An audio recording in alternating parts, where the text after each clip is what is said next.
we're about to find out what Megan's made of, Jason. Like, she won't have this. She's not going to let this go down. There's no chance. If she's worth her salt in the way I think she is, I think she is. This case is as good as closed. Like, yeah, I'm not getting into a tit for tat with this fella. She'll sort us out. She'll either sort us out or we're about to be, it's going to be like when you find out the Easter Bunny's not real. And we won't litigate it on the podcast because that's... No, we won't throw her under the bus, but I have to say, when she comes good, I'm going to be declaring it on the podcast. All right, very good.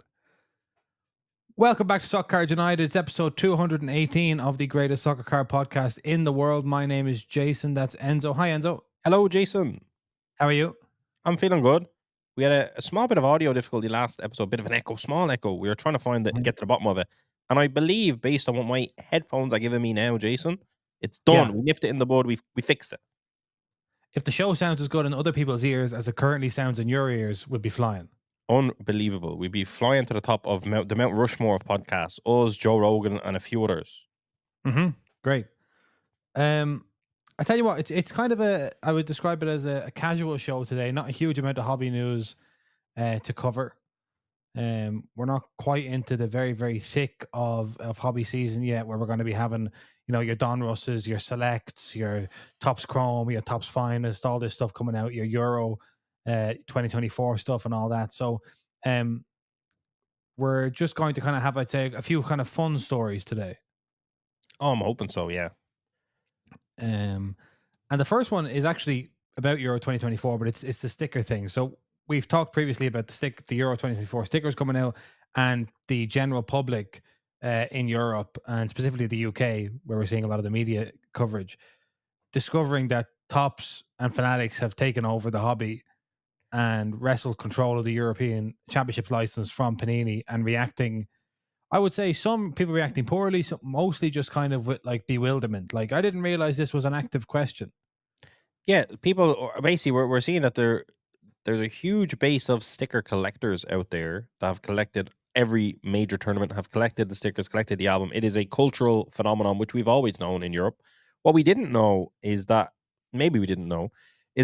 during this hobby boom of this changing of the guard, of this new era of hobby that has entered Europe, that people have been at the forefront of coverage. Yeah. That a lot of these sticker people, casuals you could call them, although they are very hardcore in their own right, they're not involved. They're waiting for the next tournament, and they don't know nothing about nothing. Their head has been in the sand. They have been living their own life, but what they know for a fact is every 4 years on a cycle with the World Cup, every 4 years on a cycle with the Euros, they know. Is the Euros every 2 years, every 4 years? Every 4 years. Every 4 years, yeah. Jesus, 2024. Jesus. My goodness. But what I'm saying is, but they know that the sticker album, Panini, as far as they know, Panini make a sticker album and they start buying it and sticking stuff in, and that's it. That's all they need to know. They don't know what's going on in the background. And now it's sticker album time. They're seeing top sticker albums and they are utterly befuddled. Yeah. So there's a couple of things to talk about here. So I'll just show you what the if you type in to Google today certainly on Google in the UK and in Ireland, I've just typed in Panini stickers into the search bar. I'm following and gone to Google News, and I have the Guardian, the Mirror, the Mail, the Telegraph, MSN, the Times, the Express, Nation Cymru, the Welsh paper. This is all in the last few days or last few hours talking about the sticker debacle. UEFA in Panini farce as England duo Foden and Saka left out a Euro 2024 sticker album. Yeah. Just looking at like some of these headlines, here's one from the Mirror. Panini versus Topps in battle of Euro 2024 sticker albums that could cost parents £1,000. Do you know what? Look at Jose Mourinho being used as the poster child. It's shocking. Like, poor Jose. Yeah, poor Jose. This is from, the chief reporter of the Mirror is on this. Andy Lyons, the chief reporter. He had to get on the case. One of the biggest clashes of Euro 2024 will be off the pitch in the battle of the sticker albums. Panini has been replaced by Topps as the official publisher of the collection. The Italian giant has been making stickers for the tournament since Euro 1976 in Yugoslavia. Yugoslavia doesn't even exist anymore. I know. That's what you call heritage. Jesus Christ, they are shook. but it has lost its contract to the American upstart, which was bought by rival sportswear bought out by sportswear firm Fanatics in 2022. And it is turning into a bitter rivalry with England stars appearing in both albums. This means mums and dads could be forced to fork out to buy both as young football fans clamour to get their stickers of their favourite football heroes. One statistician.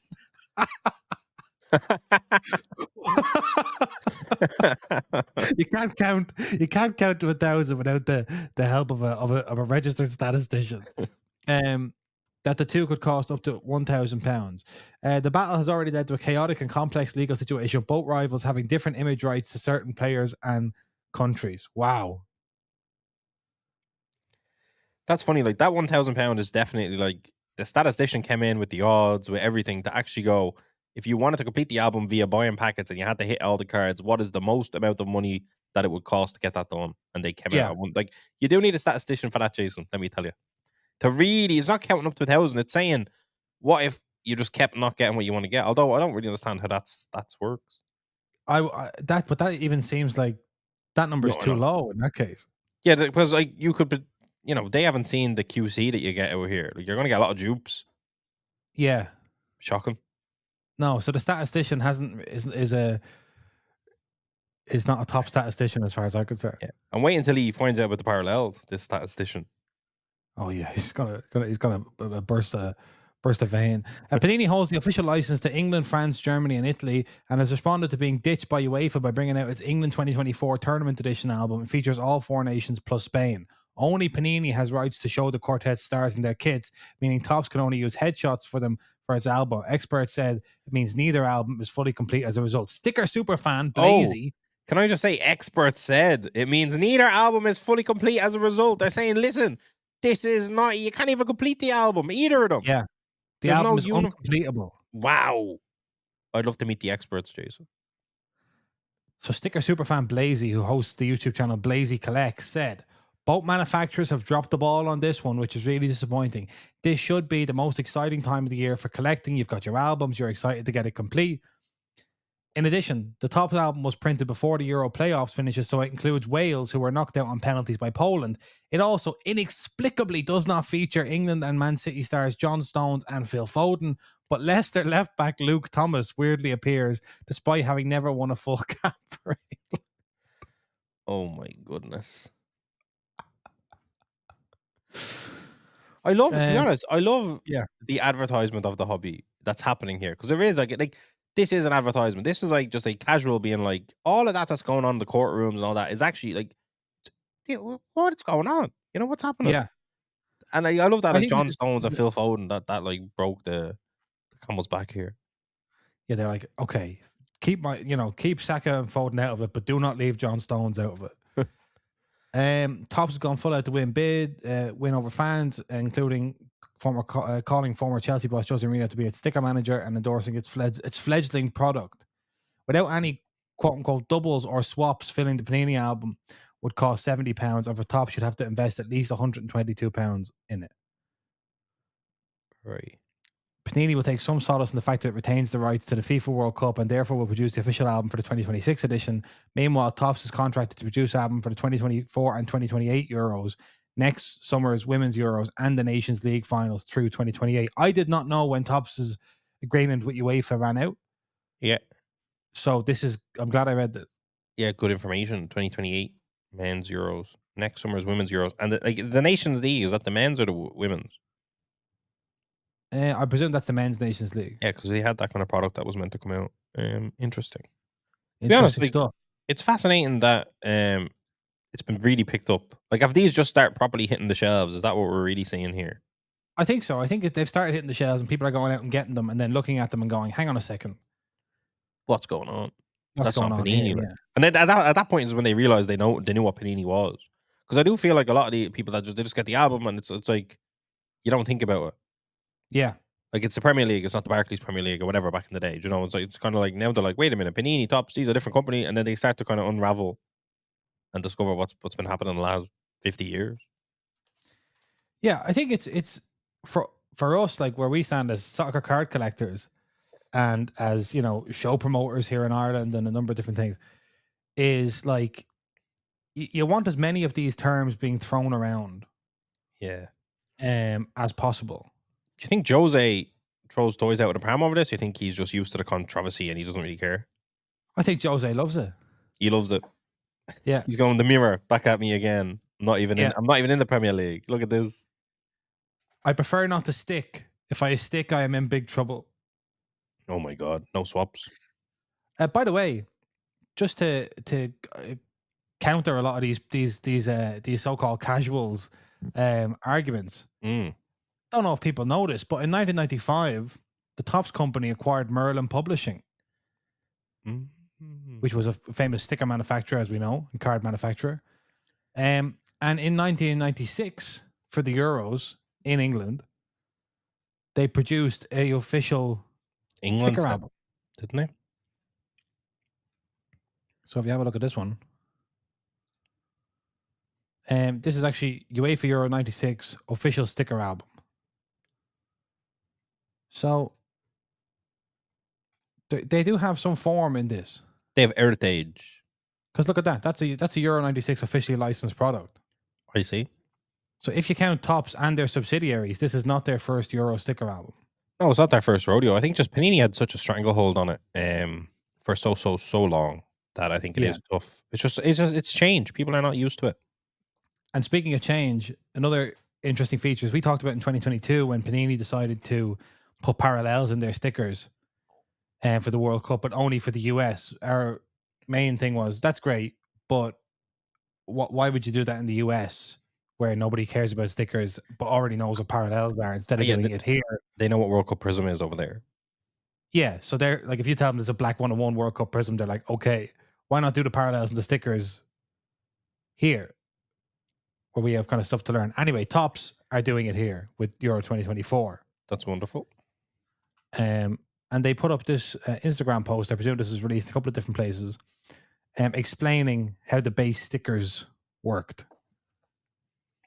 Yeah, someone was saying that there's a Swiss edition, as there was with Panini albums. So I don't know if Switzerland, the country of Switzerland, what they have with UEFA.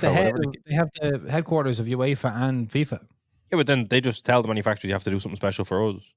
Yeah. Fascinating. But basically, the gold 1 of 1, which thankfully is numbered on the front, I believe the Swiss version, there is a gold, but it's not numbered. So it's just something to be careful of. If you're Swiss. Yeah, you got to keep an eye on that 101. On the front. But I like this in the Luka Modric in the top post. Do not stick in the gold 101 if you find one. That's a Topps tip. That runs counter to sticker culture. I'm what Panini did. Panini didn't say nothing. Yeah. Panini was kind of like the fun of seeing someone stick it in and just lose their fucking shirt. The jeopardy of it. Exactly. Yeah. Someone commented, "What's the gold 1 of 1?" So this is kind of like an experiment to see how these concepts translate into the general public. What's the gold 1 of 1? Someone says 1 of a kind. Okay, thanks. What's it look like? They're DMing. Okay, fine. I'll DM you. It's in the post. This should be something fun for kids, not premium collectors and breakers, man, with 8 parallels and stuff. Overly complicated compared to Panini's version. I mean, for kids, it's already near impossible to complete 728 stickers. Adding parallels on top is too much, in my opinion. True. Keep this American shite out of football sticker albums. Go to Panini and learn how to design sticker albums. Did you say that, or was that a comment? That's a comment. I didn't say that. I would never say that. Make it sure you're not an angry man.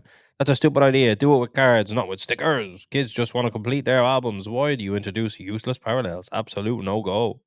But it's like, what does this negatively do? It does nothing. The stickers are still there. You can still complete your album, young man. Unless prices drive up and you can't get them. Well, like, that shouldn't happen. Like, there should be more than enough of this going around. Yeah, I mean, if they can release most hobby sets without any price going up. Oh dear. Yeah, I don't know. I think it's interesting because we kind of assume, we have this natural assumption as card collectors that if we could only communicate these things, there's kind of an easy thing of kind of like it's only a matter of education, or it's only a matter of communication. Like, if we could just explain, then everyone would be converted. But then what we're seeing here is that that's not the case. They're like, don't necessarily. overcomplicate stickers. But at the same time, for me as a collector, as like a higher end kind of premium cards, I love this for the stickers. I think it's great. But here's You the know what I mean? thing: does it make you collect stickers? No. So Although, then if I seen stickers out in the wild and I knew there's a chance at a parallel, I might pick up a pack and get part. You know, I might try complete an album. you might do, but Imagine if me and you battled it out to try and complete a Euro album first. yeah, I want There you that go. Jose deal. Yeah, that's it. I'll take. I'll take whatever Jose got paid. No, but what I'm saying is like it is interesting the positioning of this because it doesn't necessarily make card collectors any more likely to get involved in stickers. But I think the purpose of it is to try and get the sticker people to wonder what the hell a parallel is and then get involved in the cards. I know, but what we're seeing here from this reaction on social media, in the media, is that they don't necessarily want to be involved. No, I know, but I think that like by that first thing of like what is the 101, like that, like you might get like, let's say 80% of people are like, what the fuck is this shit? But then 20% are like, what's a hobby box? Let me buy one of them. Yes. Like I think it's a success.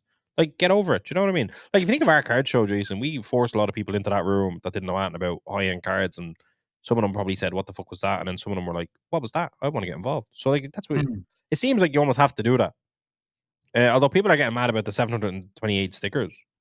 Someone says, and this is like I think someone that's actually part of the hobby. 728 stickers is a joke. Countries being in the album that won't even be at the Euros is a joke. I don't know if they're this angry, but I'm going to presume they are. Not having arguably the biggest player of the whole tournament in the album is a joke. Parallels are stupid. That was just a standalone. Not numbering them 1 to 738 is annoying as fuck. The kit licensing issue make it look cheap, but I know it's a complicated topic. I like That's that. someone that like That's someone who wants to criticize, but also be reasonable. he's a reasonable critiquer. Although if they're not numbered at the back of one, that's not great. I don't know where he's seen how the numbering is set up, but not numbering it kind of 1 to 738 isn't fantastic, or 728 is not fantastic. So 728. Do you want to know how much was in Panini's Euro 2020 stickers? Oh yes, I do. The tournament that didn't even take place in the end at the time took place a year later. How many?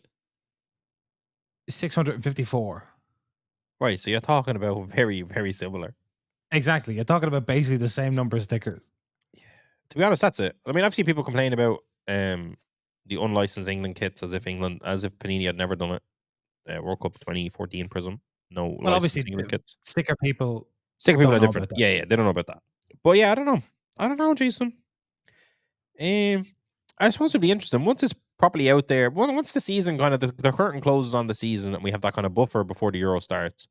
I'm assuming we're going to see a lot of sticker euphoria. I'm assuming the kids don't really care about whether it's a full kit or whether it's just a headshot.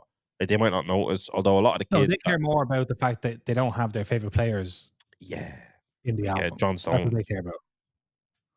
Kylian Mbappe, is he in it? Hey, I assume he's in it. I don't know though. Oh, no, he might not be. That'd be shocking. Wasn't like, he left out of something? Yeah, I think he might be. Like, I mean, he's definitely Yeah. unlicensed, basically. But I think Road he to might. the Euros finals, I think he was left out of. Okay, yeah, maybe he's just not allowed to be shown in a non-licensed kit. But then doesn't Futera do that? Oh, here we go. Look at this. By the way, I've just seen this kit scenes. You know, we have previous with the kit collectors. Oh yeah. And look at this. Right, this is a reaction to the Topps Euro sticker album from Kit Scene Mag. Team selection aside, the biggest travesty here is that it's just faces and no kit, not one kit. I never considered that there were people buying the sticker albums to look at the kits. Wait, what's his name? Kit Scene. Kit Scene. I want to try to just pull it up on my. Here we go. Oh, brilliant! That's brilliant. Not one kit. Yeah, that's fair. That is fair, though. That does look shocking, and I know that they had to do what they had to do. And to be honest, I think that's actually a decent, in the circumstances, that's a decent way of doing it. Do you know? Yeah, that's the headshot is better than the blank kit, is what I'm saying. Especially for stickers. Yeah, I think we previously discussed on this that the when we first saw the album that you couldn't necessarily do the headshot on a card because the card's too big. Yeah. Now, obviously, that does look shocking ultimately, and like Topps know that themselves. Like they are not happy about this, etc., etc. Because I assume like see the way it's just like the English flag. Like I assume if you go to a license thing, it'll be the The FA crest. the Yeah. associated crest. So yeah, not fantastic, but at the same time, you have to do what you have to do. You have to get these sticker albums out. Obviously, Panini are fucked, and I'm sure the people at Fanatics are currently in talks with the English FA and everyone else to try. Like this could be a wonderful ploy to get these licenses. To go look what's after happening here at the Euros. Because like England go on to win the tournament, this becomes an absolute travesty of an album No fear of for the that. people that collect them all. They're like, well, Yeah. the year we won it, look at the state of this for our team, you know. But Well, I suppose like if you have a situation where I we go don't trivia know. someday. Yeah, it's definitely what would you say, a future pub quiz question. What former Leicester left back appeared in the Euro 2024 sticker album for England, despite never having made a cap. a full cap? Jason, I thought the quiz question was going to be what 4 teams or 5 teams or whatever were unlicensed in that album. You went straight for one of the hard. Like, look at your quizzes. That's shocking. I'll never let you be the quiz master. That is absolutely shocking. That's too harsh, too strict. Way too harsh. I'm surprised you even said Leicester left back. I'm surprised you didn't say what player. You don't think I should be the quiz master at the first Soccer United quiz? No, thank you. No. I want someone to win the quiz. I do this Soccer United, the game show. Oh, brilliant. I have a question for you, Jason. Yeah. Do you think in 4 years' time this will all be resolved? I think so. I think one way or the other will be resolved. Like, do you not think? And obviously, they only have seemingly for 2 tournaments. But if Tops are saying to themselves internally, or Fanatics are saying, we want to be the large tournament sticker album makers from now on. We want that. We don't want Panini involved, right? Do you think this unintentional licensing thing is almost like a real passing of the guard, and they're kind of coming through a blaze of fire? Like they almost, if it just naturally swapped over, it was Tops and all the kits and everything was perfect and Disneyland-esque, exactly the way Panini had always done, etc., etc. Do you think it would be less of a noticeable thing that it's not Panini now, it's Tops? People would just kind of go along with it. Do you feel like now it's kind of in the mass public consciousness that Tops have taken over this thing, and if they can then get it right in 4 years' time, that it's just like, yeah, this is how we do it now? Or do you think people just have an association with that small company out in Modena, Italy? I think if you're Tops, you kind of have to do it. You have to do it anyway, because like I said, in 1996 there was a Merlin officially licensed Euro sticker album, and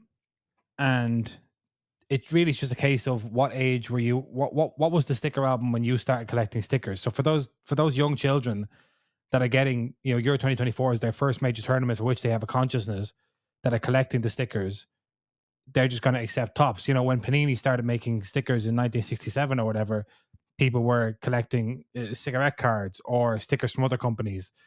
So you're always going to you always going to have to, I guess, aim in the kind of medium to long term and say, yeah, there's going to be some pushback from people who are nostalgic for Panini, but the sales of sticker albums, I guess, are not coming from adults who are nostalgic. They're coming from children. Wow. Or future customers, as I call them. Oh, wow.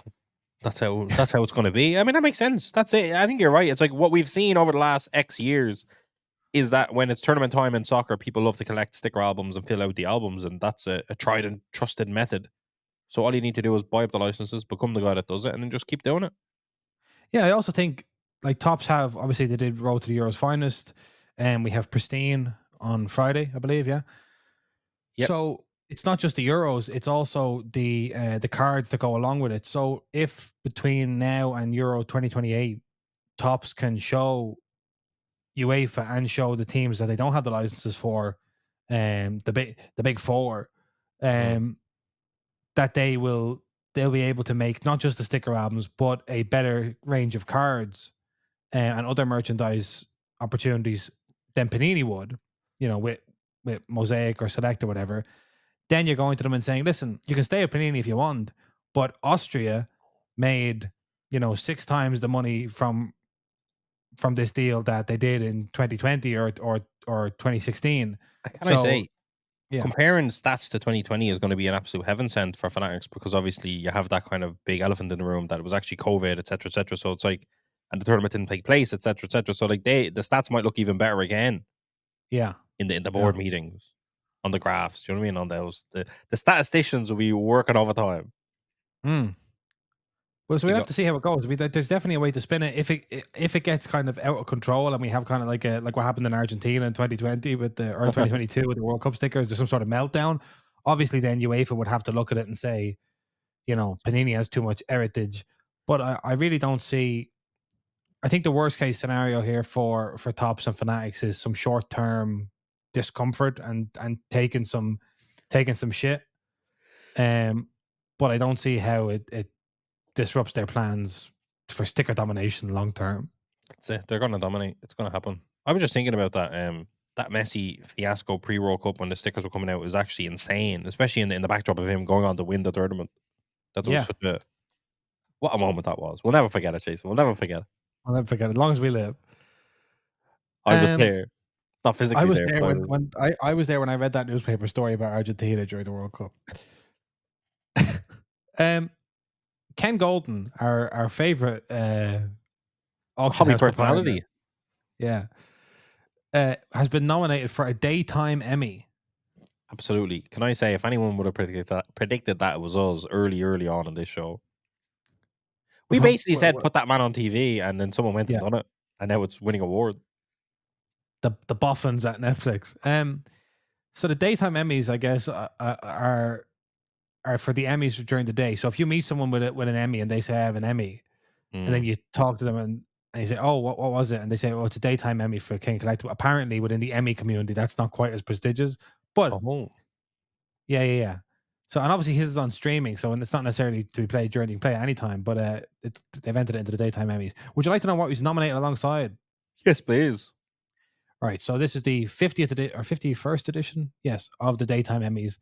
It's going to be on CBS and Paramount Plus, and Ken is nominated in the Outstanding Arts and Popular Culture program for King Okay. Collectibles The Golden Touch, alongside $1 Billion Babies, the true story of the Cabbage Patch Kids on Vimeo. Is that that's one title, not two shows? That's one title. $1 Billion Babies, Okay. the true story of the Cabbage Patch Kids. Okay. I thought that was two. You can see how I thought that was two. Yeah, I can see that. Sundance TV are nominated for Off Script with The Hollywood Reporter. Okay. Max is nominated for Oprah and the Color Purple Journey. Oprah and the Color Purple Journey. PBS is nominated for Variety Studio Actors on Actors, and AmericanTheaterWing.org are nominated for Working in the Theater. I think Ken's a shoe-in here. Yeah, give it Ken. Give it Ken. Give it Ken. Come on. Give it to Ken. Come on. I need to see him. He's very excited because he's nominated alongside Oprah, so he gets to talk to Oprah at the ceremony. Yeah, listen. Oprah's excited to talk to Ken, let me tell you. Imagine that if he had gone on Oprah's own old show where they used to give away stuff. It's like, all right, everybody look under your seats. You get a Honus Wagner, and you get a Honus Wagner, and you get a Honus Wagner, and that's the total pop. Yeah, wait for Ken to have a deal signed where you're getting some authentic Oprah Winfrey merchandise and other collectibles, memorabilia. Yeah. I'd love to get a photo matched shirt of what she was wearing when Tom Cruise jumped up and down on the couch on her show, or when Lance Armstrong admitted that he had been taking drugs for all those years in cycling and stuff like that. Oh my God. The Harry and Meghan interview. Oh, give me all of the boots. Yeah, give me what's the type 1 photographs of those. I thought we should probably just check in based on Ken's news. Just check in with some soccer auctions ongoing at Golden. Okay, someday they need to pay us for this, Jason. We'll send them our bill in the post. Oh my goodness. Some nice soccer there, Jason. Yeah, so this is the Golden 2024 April Elite. There is no soccer in the Golden 100 Part 1. But there is loads of soccer in the 2024 April Elite. Amazing stuff here. The big thing here, Jason, is that World Cup Prism Mbappe the goal power. That's the big one. Look at it. Because they don't just pop. They don't pop up. I think we had the story of one of them. I don't know if it's this one. I can double check that. But one of them was found in like a French album, wasn't it? Wasn't that one of those? Yeah, in a binder. Yeah, someone flew. There was a huge deal done. So basically, those people that done that huge deal know how much they paid, and this is going to be either a rude awakening or they're gonna. I mean, to be honest, I think they're going to be the ones that win this because you have to at that point. I think you can't. You know, How do you mean? like if you paid X amount for that back in the peak of COVID, Yeah. you need to be the winner of this to control 2 of 5 of the population of a card that never ever pops up and to Oh, I maintain the see what you're integrity. saying. Yeah. I see what you're Unless saying. this is the Yeah. card. I don't know if it was 3 or 5. I don't think it was. I'm not sure. It's interesting. Interesting timing to sell it. 11 days time. PSG still in the Champions League. Champions. Yeah. So not a Playing Borussia terrible Dortmund in time the to semi-finals. sell. You obviously have the Euros coming up as well. Like it's not an awful time to sell, I don't think. But it's just a card you just don't see. The 3 cards above that as well are incredible. The gold Messi from 2018, the rookie of 5 Haaland, the rookie that doesn't get a lot of love just because it's Champions League versus Bundesliga, which is interesting. Very fascinating part of the hobby. That's a sapphire. And that dual autograph, unbelievable. Yeah, that to be honest, that's such a beautiful card. Like it's crazy. That card just doesn't get the love. It's the only one with the rookie logo because for whatever reason in Champions League Sapphire they added the rookie logo, whereas they didn't have it in the exact same image of Chrome and obviously in Yeah. Bundesliga as well. Very hard to know what that would go for because it's like a rookie card that has an asterisk next to it when it really shouldn't. You know? Yeah. It's. I don't know. It seemed like compared to players now, Haaland has so few rookie cards, and there's still confusion Yeah, it's but it over is which. very confusing. Yeah. It's currently at $8,000 or $9,760 with the buyer's premium. Again, 11 days left. It's a weird one. To be honest, I feel like the soccer market is not where it needs to be right now. There's also looking at a footballer flash super factor we're overlooking, Jason. That's a case hit. It's an autograph rookie Haaland. That's mental. That's a mental card. Like that, but it's like again, it's not. It doesn't get the respect. It's not really. People want that Bundesliga. That Bundesliga card is a standalone for whatever reason. Like not even the finest really is up there. Because they Champions view League. that as that is Haaland's rookie card. That is not a rookie card of Haaland. That is Haaland's rookie card. That's exactly it. That's exactly it. I think that's something that I like. Even like, it's kind of hard to work out. I feel like, in soccer we got kind of thrown in as the deep end with like so many collections relatively soon after the kind of niche became popular. So, it's hard to know. We don't really have that terminology of the rookie card. We usually say a rookie card. Yeah. Whereas I feel like in other sports, you much more definitively say, yes, that is, It's rookie. Tom Brady's rookie card or whatever. Yeah. And it's confusing because even in American sports they have various sets, but then one thing does just take precedent as the rookie card. So in that case, we're in line with what happens. But it's bizarre. Like these are some really, really, really nice cards. Yeah, I mean, even like then, just the fact that this is graded by Beckett at the time was completely reasonable. Yeah. And it's a 9.5 with a 10 autograph. Like, there's nothing wrong with it at all. It's an amazing purchase and a great card to grade and everything. But the idea that you could do that, you could get that card of Haaland at the time, you could grade it, you could have it, you could hold it for X, Y, you could do all this stuff in the meantime, and then sell it and be slightly underwhelmed by the performance of it. Not that they will be necessarily, but that's tough. It's tough. Like to be honest, looking at that super factor next to the Mbappe, one lot apart, 67 and 69. I don't know, it just feels like those are kind of two cards that would almost it's to be honest, that full line, if you look at the Pele, you add in the Pele, it's like those 3 cards you could build an entire index on the soccer card market based on them. Yeah. On how they do. Yeah. But I have this kind of gnawing feeling that they're all going to be below what we expect them to be, I suppose. And I suppose this being kind of coinciding with the Golden 100 to a degree, means a lot of the big American money and the kind of global money is looking at some incredible pieces in the 100 auction, especially part 1. So you're getting ready for part 2. So the funds might not necessarily be spewing into this, but they are some. I mean, they're Grail soccer cards, Jason. Let's call it what they are. You know, they definitely are. Like it's sorry, I'm just looking here. You could build an index on that, but as we said, like it's just like the idea of indexing the stock card market when Oh, we're I looking know. at card ladder, whoever it was, is so difficult because the growth has been so um almost like there's been a soccer card sprawl. Like we could have built up. We could have kind of built, giant apartment blocks and towers of like Pele and Haaland and Ronaldo and Messi and stuff, and just kept building their price further and further up.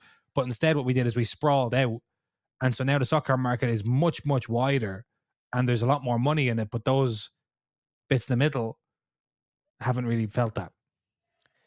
I don't know.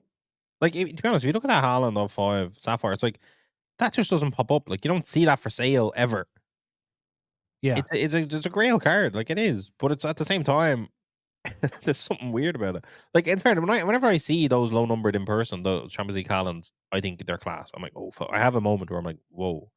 But like, I'm not Yes. really even feeling much looking at this card, and it's an on 5 Sapphire rookie PSA 9. I'm not feeling it. I'm not feeling what I should be feeling. Is that just Yeah. because his Bundesliga card is just so more iconic, the image, whatever? I don't know. I think What? it also comes down to the fact that like when we look at a Messi or Ronaldo or a Pele, like the thing we have there is that it's just time, you know? Like you're never going to look at Erling Haaland, like he's so young and he's been around for such a short time relatively. Like all you can ever really feel at this stage is that kind of like, oh wow, that could really go up a lot.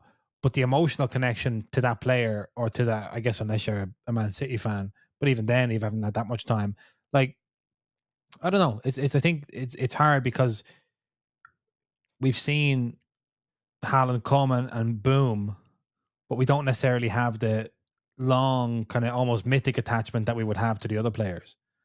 Yeah. So, and that just takes loads and loads of time, and it's hard to just kind of excitement is kind of a finite resource. At some point, the excitement has to turn into kind of, uh, you know, amazement or nostalgia or something. I don't know, something else.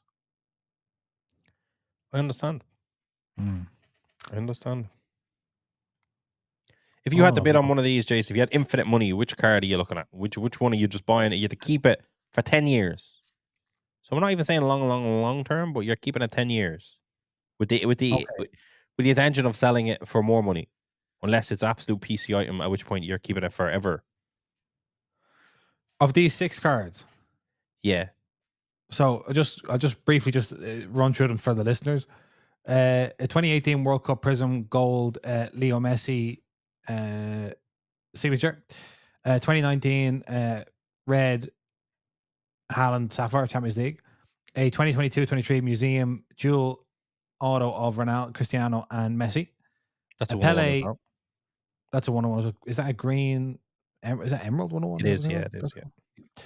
A 1958 Alifa Boleget Pele in a PSA 3, 2018 Gold Power Mbappe, and 2019 Footballer Flash autograph super factor for Erling Haaland. I'd probably just buy the Pele, to be honest. The Pele. Yeah. I think I don't know how many are graded better than that, but I assume a good chunk because it's a 3. I feel like there is a lot. I don't know. Yeah. Um, I click onto it to see. That's such a loser answer, Jason. Yeah, well, he's Pele, isn't he? That's it. You're saying Enzo, don't overcomplicate it. I'm saying Erling Haaland's not Pele. Now there's a Messi goal. Like there's a lot of heritage in there. Yeah, no, I know. Obviously, like the Messi's, like my second answer would be the Messi. Yeah, okay. Not really okay. I thought because like a 2018 Messi. To be honest, that's such a good image with the captain's armband. I do love that one. Yeah, no, We're not necessarily thinking what would sell for the most in 10 years. Just what would you be most no. sure That's what of I said. increasing In in 10 value? years, you're selling it. And you want to sell it. Exactly, but it's not the one of those 6 that would sell in 10 years for the absolute most. I would like that to be the. I want that. Like you're completely just being a shark. Like, you're not. You're removing your emotion. Yeah, but based on what it's going to sell for now and what it's going to sell for, as the biggest percentage increase, I'm going Pele. Oh, okay. I accept it. I'd probably go. And listen, this is blasphemy, I suppose. Like I look at the Haaland 101 Superfactor autograph and I say to myself, you crack that, you get a PSA 10. It's the only thing there that's a PSA 10. Except for is the dual autograph. Dual autograph's a 10. But like the dual autograph is great and wonderful, amazing, but it doesn't really do anything for me because it wasn't made at the time. This can be made every year, so I don't really care about that. Same. Pele, without checking the pop, I assume there's higher populated Pelés. But yeah, it's the safest bet I would say on there because obviously completely and utterly cemented. And it's the rookie card. Whereas like Messi is not a rookie card, even though he's totally cemented as well. I don't know. I can't even answer my own question, Jason, but there you go. I'm going to keep an eye on all those 6, see what they end at, and I'm going to write them down in my little journal. And in 10 years' time, on episode 5 million of this podcast, I'll tell you were wrong. Do you want to know the pops on the 1958 Pele? Please. All right. So the pop 10 is 0. The pop 9 is 6. The pop 8 is 5. The pop 7 is 6. The pop 6 is 8. The pop 5 is 11. The pop 4 is 11. The pop 3 is 12. The pop 2 is 22. And the pop 1 is 24. Wow. So without even looking at the pop prior, you made an unbelievable call. Yeah. There's not a lot. There's not as much grade as I thought. No. There is, in fact, where's my number? There is only 63 higher. So there's less than, like, if you include the population of all the of 3, there's less than 100 of these Pelés in this grade or higher. Less than 80, I think. And you'd imagine the demand globally as the hobby goes boom for Pele rookie cards is going to be significantly more than it is today. Is that what you're telling me? I suppose that's my analysis, yeah. Wait, we should put you on TV, Jason. You'll win it. You could win a daytime Emmy. You could win more than that, let me tell you. Right, let's just briefly then move on to work through some football stories. I want to start with in youth football, where Olympiacos won their first European title, won the first European title for any Greek club in the UEFA Youth League final. I'm not talking about the senior team of Milan. I'm talking about the junior team. I had to pick one. Okay. And I know you don't want to talk about the other one, so I had to pick this one. So yeah, a 3-goal spree in 6 minutes, second half, lifted Olympiacos to a first European title for Greek clubs on Monday after beating AC Milan 3-0 in the UEFA Youth League final. The senior Olympiacos team can make it 2 in the Europa Conference League. Anyway, it's a triumph for owner Evangelos Marinakis 1 day after his relegation-threatening club in England, Nottingham Forest, challenged the integrity of a video review match official in a Premier League game. So what a weekend for Marinakis. Unbelievable. Taking over the Nottingham Forest Twitter account on whatever it was, Saturday or Sunday, and then winning the UEFA Youth League. Unbelievable. Brilliant. Yeah, what a week for Milan, but we won't get into that. No, a tough week. Yeah, I think that's great, and I wonder, I wonder, kind of knowing the answer, where do all these guys who were on this, all these kids that are on this team, where do they go from here? Are we going to be hearing about Christos Mouzakitis or Antonios Papkanelos or Theophanis Bakoulas over the next years? Maybe so. Maybe tops are going to come out with an Olympiacos Bowman Chrome or something. I hope not. Hope not. I really hope not. Enzo, if I said to you right now, if Tops came to you and they said, Enzo, listen, we have a big decision to make. We just can't make it. We need a tiebreaker. Do we do a UEFA Youth League Bowman or not? What do you say? You do it.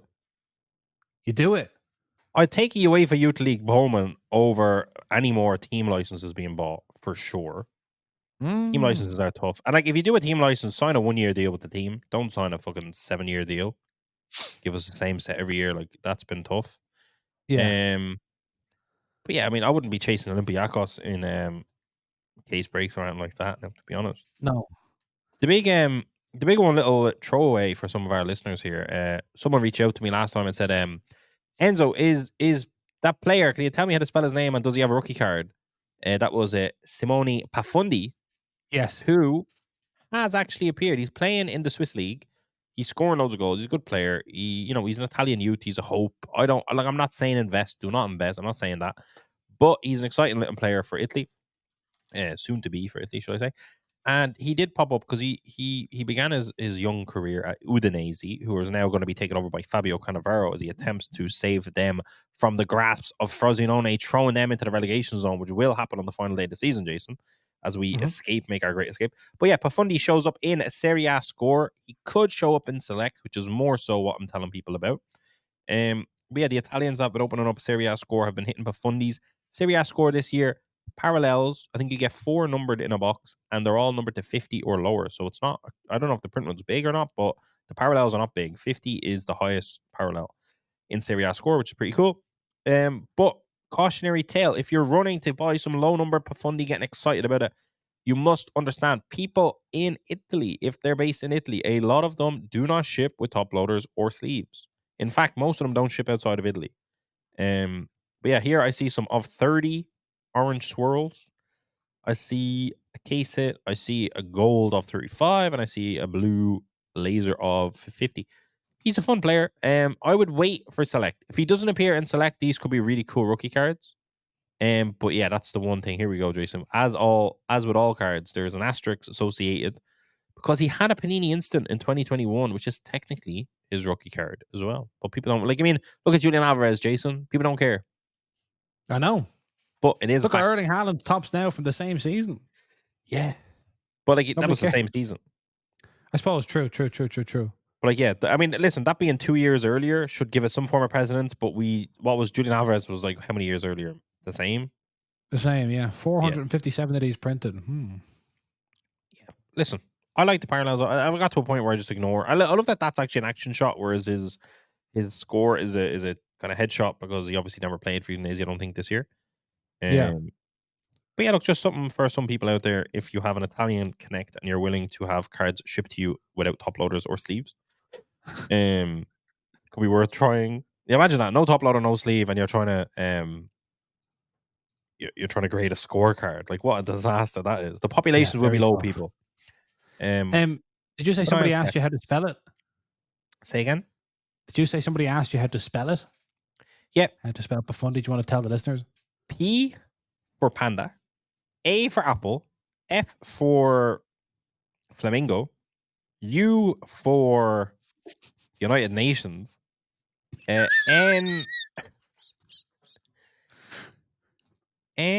for, I don't know what begins with N. Jason, can you chip in here? No. N for no. Very good. D for dinosaur. D for dinosaur or dynasty, and I for Inter Milan merda. So there you go. Pafundi. Very good. Or Pafundi, maybe some people might call them. But yeah, there you go. I wouldn't recommend buying them. This is not financial advice. Just using them as an example to tell us some interesting things about the state of Italian collecting. Yeah, I'm saying genuinely, if you buy it and someone ships it to you between 2 pieces of cereal boxes that they cut up and there's not a sleeve or a top loader in it and it's a 1 of 1, don't leave negative feedback because, to be honest, that's just how they're living out there. Okay, good to know. Couple of quick things. One, we are going to have all Manchester FA Cup semi-final. Did I see a stat somewhere that said the last time there were the same 2 teams 2 years back to back in the FA Cup semi-final was 1894. Maybe I saw that stat. Or maybe that stat's not true, but anyway, that's what I heard. So yeah, after Manchester United squeaked past Coventry City and Manchester City, poor old Manchester City, been forced to play so many games. They did their best. They crawled over the line against Chelsea. So we're going to have a Manchester derby in the FA Cup final. Yeah, talking about crawling over the line, by the way. Yeah. Bayer Leverkusen protected their unbeaten record with a 97-minute goal from Josef Stanisic. Crazy. After Niklas Füllkrug took Dortmund 1-0 up, and everyone thought that's Leverkusen done, but no, 97-minute. It's like this late into the season, 97-minute league title wrapped up. Like, it's just a sickening desire to be unbeaten. I really don't know how to talk about it. But shout out to Florian Wirtz, Jason. He's had quite the spurt of sales as a result of people remembering who he was.